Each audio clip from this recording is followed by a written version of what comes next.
Hi, Donna Gallant.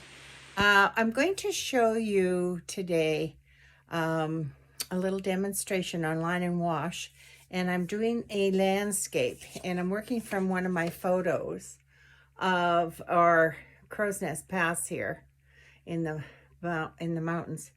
Anyway, so in this one, I did the line first, and now I'm going to do the watercolor on top. But what I wanted to show you, I'm going to do it in steps. So I'm not going to have you sit through the whole painting, but you can see the results. Anyway, here's my line and wash. Sorry, my line that I did from that photo.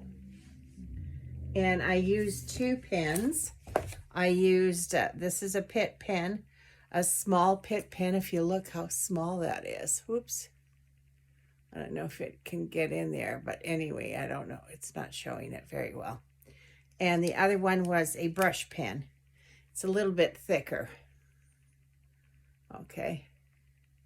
Anyway, so I use those 2 pens to do my line. Now I'm going to start with the wash, and you'll see as I go along, okay? Okay, you can see I just did a light blue wash for the sky. Now I'm going to come in and work on my mountains. Now when we're dealing with atmosphere, you can see that one looks fairly dark there, but when we're dealing with space and atmosphere, it actually gets lighter as we go back, but the sun is right above. Like you can see, it's shining right down on the trees. So that means we're going to have a little bit of more darkness on our background than we normally would. So I'm going to continue to paint and get that background done. Okay, I just added my mountain color. Like I said, from the photo, it has to be a little bit darker right along, especially against that light sky in that area. But it actually gets lighter as we go that way. And some of the greens here, I think, could be a little bit darker. So I'll bring that back in a minute. Okay, I've just painted in sort of the underneath yellow parts of the trees.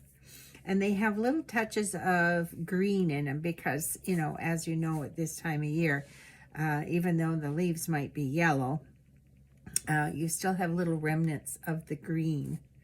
Okay, so I'm going to leave that, and I'm going to work on my grasses here and then the rocks. By the way, if you wanted to know what colors I'm using, for the sky, I used a phthalo blue. For my Rocky Mountains here, I used ultramarine blue, a touch of alizarin crimson, and burnt sienna. And then in the greens, I added sap green to this mixture to get sort of this muted green. And there's touches of Indian yellow in here mixed with that gray and the greens to get the the trees on the mountains. Okay, so now I'm going to come back in and work on this. Okay, I did a yellow ochre for my grasses because they were a little bit, they're a different yellow than the yellow in the trees. And I did this gray color, which is basically ultramarine blue, raw umber, and a touch of alizarin crimson. But as we move down this sort of hill, the rocks got a little more brown. So I added a little bit of burnt sienna in it to change that gray so it's a warmer color. Okay, now I'm going to start adding some depth into these trees. And then maybe a little bit into the grass as well. Okay. Okay, as you can see, I've added some darker greens and sort of this pale, well, it's not pale, it's a gray green here for the darkness inside the trees. In the grasses, I've added more yellow ochre with a touch of cadmium red. and some of these greens in here, and there's a couple little evergreens sticking through, so I had to make them darker. So I used phthalo blue, alizarin crimson, and raw umber to make that. And you know, when you're making these amounts here, you don't have to use a whole lot. And I mix them right on the palette before I put it on here.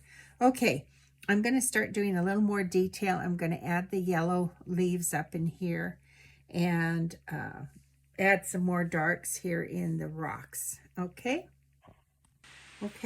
I think I'm done.